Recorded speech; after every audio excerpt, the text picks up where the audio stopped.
What do you say we reverse engineer a whistle today? I'll jump into the Fusion 360 design in a minute, but first let me quickly go through my process here. As you can see, I went to the sporting goods store and bought a regular old plastic sports whistle. And then I brought that to my maker space and I just completely sawed it in half because I wanted to really know what it looked like in the inside. So that was the only way I was going to find out. Now, I should have been a little more careful because I ended up cutting through the little cork ball on the inside, which causes it to rattle. So we'll fix that. We'll take care of that in a minute. But as you can see, now I have access to the inside geometry, which I took a picture of and then brought that picture into Fusion 360, which allowed me to just simply trace the shapes. And then I can simply extrude these profiles to give me my 3D model, which I then sent to my 3D printer to create my whistle. Now it's time to test this out to see whether it'll actually work. All right, it just finished printing, so let's see if it works. Take it off. Moment of truth. It actually worked. I wasn't sure if it was going to take a few iterations to get this right, but it works.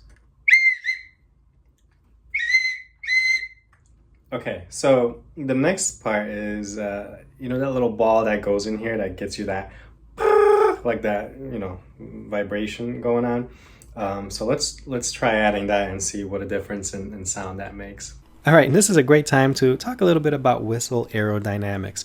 As you blow into the whistle, the air goes through the chamber and into the barrel here where it swirls around. Now, as it tries to escape, it has to fight the air coming in. And this creates thousands of tiny little air vortices that swirl around, resulting in the high-pitched sound of the whistle that we're familiar with. Now, there's one special ingredient here that gives it that loud trill that allows it to be heard in a packed stadium of people. And that's a little cork ball that gets bounced around the whistle as you blow the air into it. And this is constantly blocking and unblocking the little escape route here, resulting in that special whistle trill that we're familiar with. So let's go ahead and make a little cork ball and throw it in here and see if we can hear a difference. I simply grabbed a wine cork and cut a little piece off of it, and then I shaved it down into shape using just a piece of 60 grit sandpaper. So after doing this for a few minutes, I was able to get it into a reasonable ball shape. All right, I shaved it down to this size here, which should be small enough now that I can just squeeze it in since it's cork. Let's try it. A little tight. There it is. Okay, let's see if it works. All right, let's give it a shot.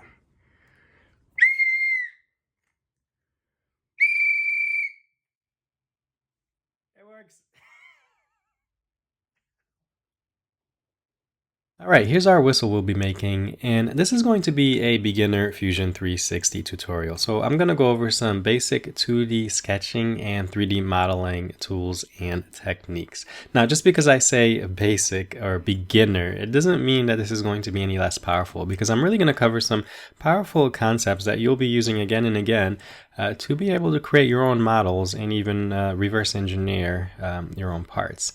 So, okay, let's get started. And I should also mention, even if you are a more advanced user, this is just a fun project to follow along with. Okay, let's go ahead and click on the little plus sign here to create a new design. And this gives us our blank canvas here to start working. I should also mention, if you are a beginner and after this tutorial you want to learn more, I've got you covered there as well, because linked below is my Fusion 360 Quick Start mini series, which will take you through a few more projects just like this one to teach you some more beginner tools and techniques to get you up and running and creating your own models without all the frustration that's involved in trying to learn a new software. Okay, you can check that down below, but let's go ahead and get started with this design. So I'm going to first begin by bringing in a picture. And this is just a good technique that I like to use a lot when I have an actual item I'm trying to recreate. So to do that, Fusion has this tool called Insert Canvas. So I'm going to go up here to my Insert menu and go down to Canvas. And I'm going to select Canvas. and it's going to allow me to select any picture I want. I already have it here, but you can simply go to insert from my computer here and select the picture. I'm going to click on the one that I've already uploaded and click insert. All right, now it's going to ask me to choose the plane I want to throw that picture. I'm going to choose my XY plane here, or that green-red plane, and I'll simply click OK. Now I'm going to click on the top view here of my view cube, zoom in, and there's my picture of my whistle. So that's my cross section, whistle I cut in half. And we're going to be able to use this to recreate our model. But the first thing I want to do is change the orientation of this, because it's not how I want it laid out. So I'm going to expand here where it says canvas. This is my browser here, and I'm going to find my picture. You'll see it'll say IMG for image. I'm going to right click and just go to edit. And this brings this little widget here, which I'm going to rotate it 180 degrees by just simply moving that little circle. And I'm also going to flip it because I want it to flip horizontally. So I'm going to click on that button right here. And this is just the preferred orientation I want to go ahead and sketch it in. So I'm good with that. Actually, I'll do one more thing. I'm going to bring that opacity down just a little bit so the picture is a little more transparent, and that way it'll allow me to see my sketch lines a little better. All right, I'll click OK. And the next thing we need to do is calibrate this. So it doesn't come in at the size that it's supposed to. So what we're going to do is right click on the image, go to calibrate, and the calibration tool works by simply clicking on 2 points. So I'm going to click 1 point up here, 1 point below, and I measured this to be roughly 27 millimeters. So I'm going to type that in and hit enter, and now it'll calibrate it to be that size. All right, I'm going to go back to that image and I'm going to go to edit canvas again, because sometimes, or probably most of the time, it's not going to come in straight. I'm going to turn on that origin here by clicking on the little light bulb, and it's going to bring my axes there. So I see my Y and my X axes there. And I'm just going to take this box here and just move it right there. And now what I can do is I'm just going to rotate this slightly so that this edge there lines up. And you can move this little widget here. And if it doesn't move in the precise, if it's moving like too far in one direction or another, you can simply enter a number here. So that looks pretty good. And you can just play around with that. You can even do like decimal numbers if you need just a small little move. All right, now that it looks straight, I'm actually going to now grab it and move it to align it so that my center of the origin is at the center of this circle here in the middle. Okay, so put it about there, and then I'm good. I'll click OK, and now we're ready to create our first sketch. So to create our sketch, I'm going to go to the Create Sketch button here, and then choose my XY plane there, and now I'm looking at it in a top-down view. Let's start by creating a circle. I'm going to go to Create, down to Circle, Center Diameter Circle. I'm going to create this circle by clicking once on the origin there, releasing, and then clicking again on the outside. I can click again, or I can actually just type in a dimension, and I'll show you both ways. So what I'll do here is I'll click a second time, and then I can click D on my keyboard for my dimension tool, and then go ahead and place a dimension here. So I'll do 27, and that's good.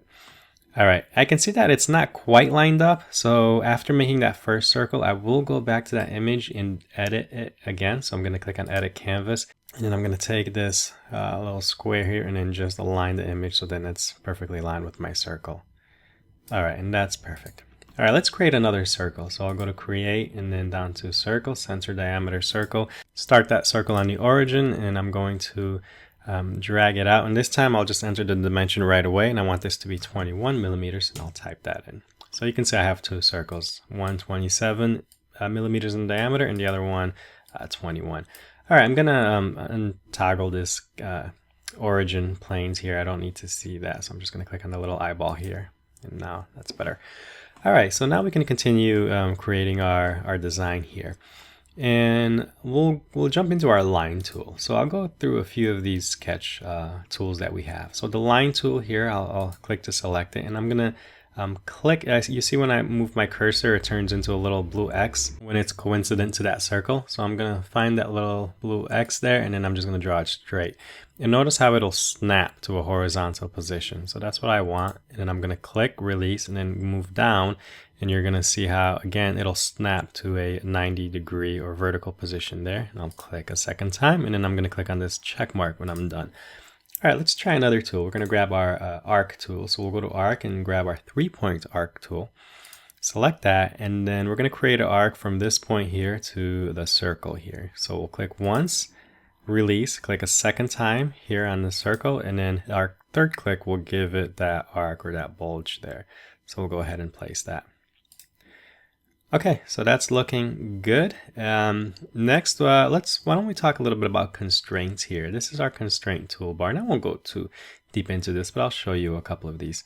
So our tangent constraint here, we can go ahead and select that, and we can make this line tangent to this circle. So notice right now, if I hit escape and get rid of the tool, I can move this you know, pretty much around and anywhere I want. And it is locked to this circle, but besides that, I can move it all around in these lines. You'll notice that there's a difference where these lines are blue and these are black. Just quickly, I'll mention that the reason for that is that the blue lines haven't been fully constrained yet, and the black lines have, and so they're fully locked in place. And I can't move these, like I can't change the diameter because I've given that a locked in diameter of 27 millimeters. So because I haven't dimensioned these fully, they're blue. Now, in this particular tutorial, I'm not going to really go into fully constraining your designs because I just want to show you some basic tools here. But I do go in my courses, I go into that a lot more in the importance of being able to constrain your sketches. So, okay, having said that, let's go ahead and apply a tangent constraint between this line here. So actually, let's at least select. Here's a common mistake people make. I have this line here already selected, so it thinks I want to constrain that line. See how it started blue? So I'll hit escape, or you can click on a blank area to make sure you have nothing selected first. Click on the tangent constraint, click on this line in the circle. You see that little symbol there? And this line now turned black. Okay, and then we can also do a few more things here. We can add dimensions here. So I'll hit D for dimension, and let's say this line, for example, if I want to make it, let's say 9 millimeters, I'll click that, and that'll be 9. You know, so I can't move it up and down, but I can drag it left to right. Okay, next let's look at this part here. So notice that there are these sort of jagged edges here. It's like little teeth. I'm not going to worry about that. I'm going to kind of keep this a little simple. I'm not sure if that's sort of a property of or function of the acoustics that they're trying to get with this whistle and designing this. For example, maybe it slows the air down, or it causes it to like swirl and have a different effect. Or maybe it's just a function of the manufacturing process here. This is injection molded, so possibly they could have just put that in to make this stronger. I'm not sure if there are any acoustic experts out there or injection molding experts, and you can tell me why exactly that they made it this way. I'd love to hear. But yeah, for this design, I'm just going to keep it simple. I'm just going to draw a line, start it here, and just go straight across. And maybe later I'll do another one modeling it the other way with the teeth and see if it makes it sound any different. So I'm going to make sure that line is perfectly horizontal. It's going to snap to being horizontal, and I'll go ahead and create that. And next I'm going to grab another line tool. So grab that line tool again by going to that create menu. And this one I'm going to start it right here at this bottom portion here. And this one actually has a little slope to it, and you can see it goes all the way across to that inner circle there. So I'm going to go ahead and just follow that exactly. And while we still have the line tool, let's go ahead and create this slope here. So create that line here, matching this opening here where the air comes out. And we can also go ahead and create this portion here. I'll start right here and I'll go straight down, and here what I can do if I want to match this line with this blue line here, if I just hover over it for a second and then come out, it'll actually reference, you see that dashed line there, telling me that I'm right in line with that line, and then it'll snap vertically, and then it'll allow me to create that line there. Now I can just continue going ahead and create another line here to connect it right here. But what I'm going to do is I'm going to click that check mark. I want to show you another tool here, which is the extend tool. So I'll go to modify, down to extend here, and select that. If I click on this line, it'll go ahead and extend it to meet that line right there. So that's perfect. Okay, that looks like pretty much all the lines we need here. So what I'm going to do is, let's grab one more tool here called the trim tool. I'm going to modify and grab my trim tool. There's a few lines here that we just simply don't need. For example, this portion of the arc right here, I don't need that, so I'm going to trim that. I'm going to trim that other portion here, and then this one right here. So we don't need all those. And if I look out here, let's see, let's kind of envision how this is going to work. Air will come through here, and it can go out through here, but first it needs to come in here and swirl. So what we need to do, we also need to trim this portion here of that arc. So I'll go to trim, modify, trim tool, and if I hover over that, basically the trim tool will trim to the next intersection. So it sees that this arc here also is intersected by this line and this line here, so it'll go ahead and just create that trim. Okay, that looks great. Let's add a few more dimensions here. D for dimension. I'll click on this line and enter a 3 there to make it 3 millimeters. Okay, let's go ahead and untoggle the visibility of that picture so we can kind of take a look at our design here and have a clear view of it. And it looks pretty good. So I think that's everything that we need to now begin creating our 3D model.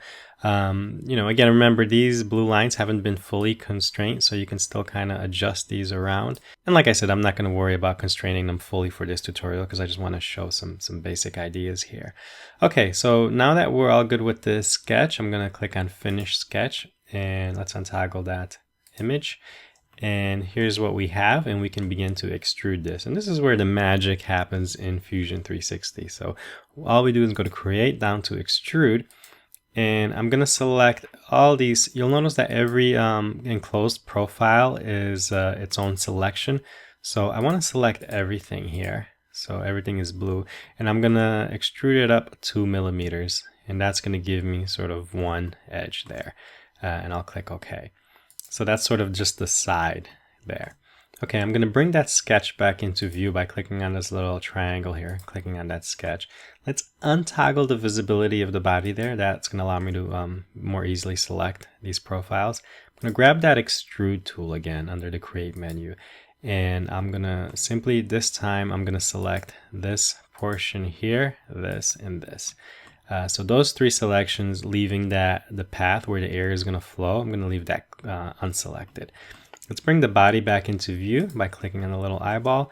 And this time we're going to extrude up. It thinks I want to cut because I'm going through an existing part, but I'm going to change that to a join here under Operation. And I'm going to give that a distance of 18 millimeters and click OK. And then finally, you can kind of see the shape it's taking here. But we need to also enclose the other side. So what we're going to do, we'll do that same approach. We're going to go to this side or untoggle the body's visibility there. Grab our Extrude tool under the Create menu. And this time we're going to select all the profiles again. Bring that body back into view, and here's a neat trick you can do with Fusion 360. Well, I guess it's not a trick, it's just a feature. I don't have to begin the extrusion from the plane there. I can start it from an object. So I can go here where it says start and say, you know what, start from an object. And what's that object? So here where it says object and select, I'm just going to click the top of this face here. And now it'll start extruding from there, and I'm just going to enter 2 millimeters there. I can drag that up or simply type that in here as 2 and then click OK. All right, now I'm going to untoggle the sketches visibility because I don't need to see those anymore. And there's our whistle. Another really neat tool here is the ability to do a section analysis. So if I go to Inspect, down to Section Analysis, I'll click on this side here, that surface, and I can drag this arrow in, and it'll allow me to see inside the part. So you can take a look there, and we get a cutaway to see exactly how this looks. So really great way to be able to see in your models and make sure you got everything right.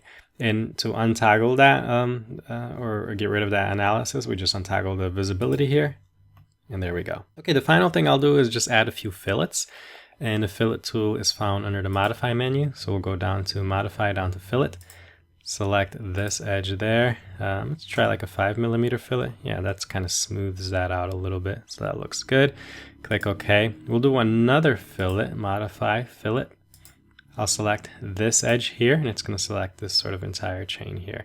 And let's do a 1 millimeter fillet. I'm also, you know what, I should have selected this one as well. And we can do that simply by holding Control or Command and selecting that additionally. And then we'll go ahead and keep that. Oh, they'll both be 1 millimeter fillet. Click OK. And we'll do it one more time. Modify, fillet. I'm going to select, this time we'll do a face. So this entire front face here.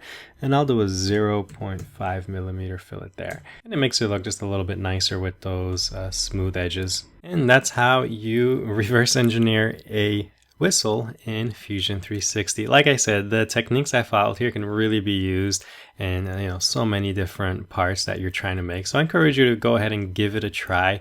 Just grab something around the house and grab a hacksaw, cut it in half, and try making it. Some things you don't need to cut in half, not everything. So just don't go cutting everything inside your house because you're gonna remake it. But yeah, use these techniques. They're very powerful, and you'll find that, just some basic knowledge of the tool will really go a long way. And when you're ready to learn a lot more, like I said, check out my Quick Start mini series below, which I dive a lot more into Fusion 360. And we go through several similar models like this to teach you these powerful tools and techniques. Just kidding, I won't do that to you. Well, I hope you'll enjoy this project as much as I did. Really had a lot of fun with this one. And it got me thinking, actually I have a favor to ask of you. So doing this project made me realize how much I really love incorporating 3D printing and 3D design with other fields. In this case, a little bit of aerodynamics and figuring out how a whistle works and just looking into how the airflow moves and all that I found quite fun and enjoyable. Okay, my question to you is, what's your favorite YouTube channel? Well, besides mine, of course. But leave that in the comments below. I want to know what other channels do you really enjoy watching, because what I'm trying to do, or what I want to do, is approach maybe some collaborations with my channel, and so work with other creatives to incorporate 3D printing into whatever they're doing. So when you put your channel below, it doesn't have to be anything related to 3D printing, right? It could be science, it could be history, it could be anything.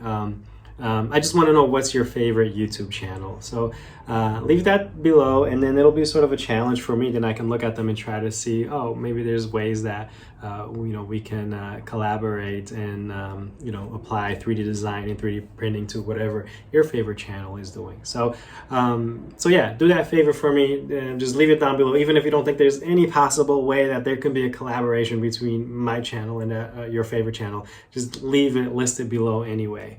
All right, as always, if you have any questions, leave it for me below.